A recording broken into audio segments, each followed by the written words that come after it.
Everyone, welcome back to my channel. সবাই কেমন আছো? আশা করি সবাই ভালো আছো। তো আজকে একটা খুব চটজলদি সন্ধ্যের বেলায় আমাদের তো ম্যাক্সিমামই আমাদের ভীষণ স্ন্যাক্স খেতে ইচ্ছা করে ইভিনিং টাইমটাতে। তো জেনারেলি বাড়ির বাইরে আমি খুব একটা খাই না, বাড়িতেই বানানোর চেষ্টা করি। তো আজকে সেরকমই একটা রেসিপি আমি বাড়িতেই ট্রাই না আমি অনেকবারই করেছি, খেয়েওছি, ইভেন সবাইকে খাইয়েওছি বাড়িতে, ফ্রেন্ড সার্কেলও কিছু যখন এসছে তখন ওদেরকেও করে দিয়েছি। তো ওরাও জেনারেলি বলেছে ভালো লেগেছে। তো তাই ভাবলাম আজকে তোমাদের সাথেও আমার রেসিপিটা শেয়ার করি। তো চলো শেয়ার করি। তো এটার জন্য আমার লাগবে হচ্ছে একটা এরকম একটু বড় সাইজের আমি আলুটা নিয়েছি, আর তার সাথে একটা ডিম। ব্যাস এই দুটো দিয়ে আজকের রেসিপিটা হবে।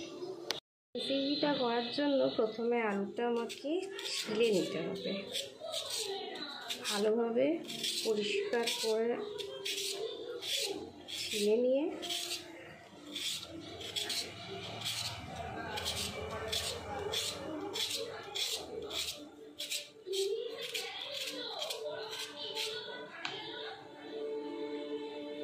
এরপর এটা এভাবে সরু এটাতে বা হোক, আরেকটু যদি এর থেকে কোনো মোটা ছিলার এগুলো থাকে তাহলে সেটার মধ্যে করে নিতে পারো, কোনো অসুবিধা নেই।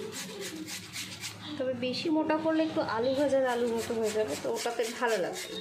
তো একটু মিহি করতে করতে তোমাদের একটা স্টোরি বলি এইটা নিয়েই। আমার একটা ফ্রেন্ডকে আমি রেসিপিটা বলেছিলাম, ঠিক আছে, ওকে খাইয়েও ছিলাম, ওর ভালোও লেগেছিলো খেয়ে। তো ও আমাকে একদিন বলে যে তুই আমাকে বল এই রেসিপিটা কীভাবে করে। তো ওকে আমি বললাম সমস্তটাই। দেন ও করতে গেল, করার জন্য আলু টালুও সব ছিলে ডিম দিয়ে সমস্ত কিছুই করেছি। করার পরে তারপরে একটা মাপ থাকে, যে মাপটা ও বুঝতে পারেনি, ঠিক আছে, ওইটাতে ওর একটু গন্ডগোলটা হয়েছে। ও আর সেটা করতেই পারলো না। ইভেন ওর রিলেটিভসেও একজন জিজ্ঞেস করেছিল, তাকেও বলেছিল বানিয়ে খাওয়াবে, সেটাও আজ অবধি বানিয়ে খাওয়াতে পারেনি, কারণ ও রেসিপিটা পুরোটাই ভুলে গেছে। দেন আমাকে আবার বলে যে তুই আমাকে আরেকবার বল। আমি বলেছিলাম যে তোকে আমি বলবো, সাথে তোকে একবারে করতে হবে। তো তুই যদি আমি বলতে বলতে তুই যদি করতে পারিস তাহলে তুই শিখতে পারবি রেসিপিটা, আদারওয়াইজ তুই পারবি। তো আজ অবধি সে আর ওটা ট্রাই করেনি যে পারবে কি পারবে না, নষ্ট হবে। ও একদমই আর ও পেরে ওঠে। চলো এটা ছিলে নি ওটা।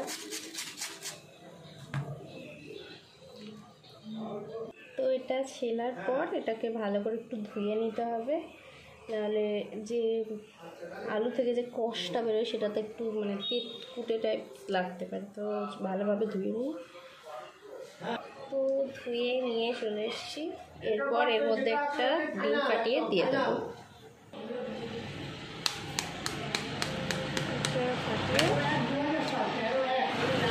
এর মধ্যে একটু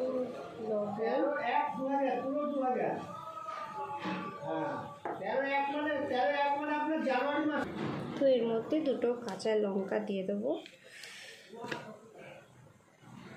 এটা বাচ্চাদেরও করে দিতে পারেন, বাচ্চাদেরও খুব ভালো লাগবে এটা।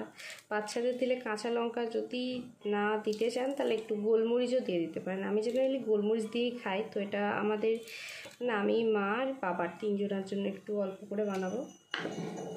এরপর আর যদি মনে হয় ডিমটা আর একটা লাগবে তাহলে দিয়ে দেবেন, কোনো অসুবিধা নেই, কারণ অনেকটা আলু আছে। তো ওটা যতজন মেম্বার আছে তার উপরে ডিপেন্ড করে কতটা কী লাগবে।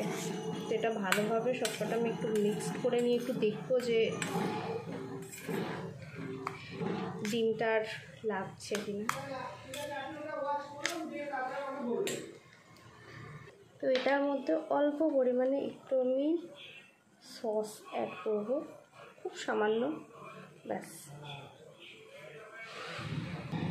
আর নুনটা তো দেওয়াই আছে, নুনটা আগেই দিয়ে দিয়েছি। তো এখানে আর ডিমটা আমি অ্যাড করছি না, বিকজ ডিমটা আর লাগবে না। তো এটা সবকটা খুব ভালোভাবে মিক্সড করে আরেকবার। আর তার সাথে কড়াইয়ে সামান্য একটু তেল আমি গরম চাপিয়ে দেব। কড়াইটা গরম হয়ে গেছে, এর মধ্যে তেল দিয়ে দেবো।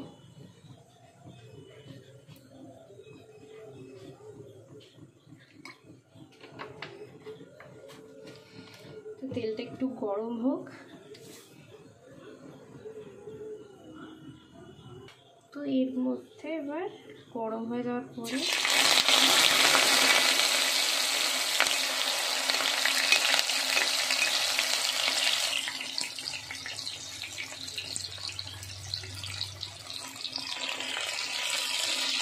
একটু আস্তে ছাড়বো, তো এটা শিখতে পারে। একটু আস্তে আস্তে এটাকে একটা গোল শেপে করে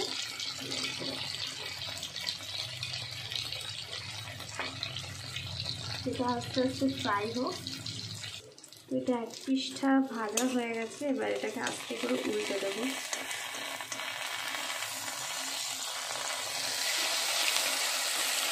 দেখো কালারটা কত সুন্দর এসছে।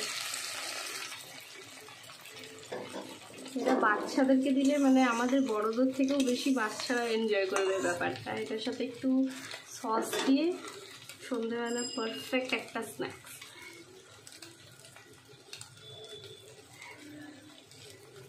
তো আমার একটা ভাজা কমপ্লিট, এই যে। তো আরেকটাও যেটা আছে সেটাও ভেজে নিই। তো এটাও সেম এক হাতা নিয়ে দিয়ে দেবো।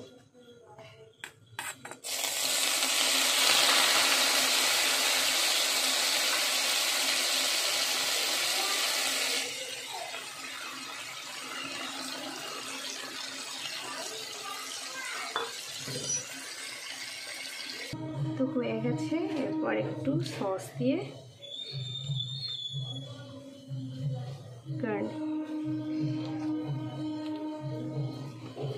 সো এই হচ্ছে আজকে একটা ক্রাঞ্চি রেসিপি। তো সবাই ট্রাই করো বাড়িতে, আর জানিও কেমন লেগেছে টেস্টটা। তো চলো দেখা হচ্ছে নেক্সট কোনো ভিডিওতে। ততক্ষণের জন্য সবাই সাবধানে থেকো, সুস্থ থেকো, বাই।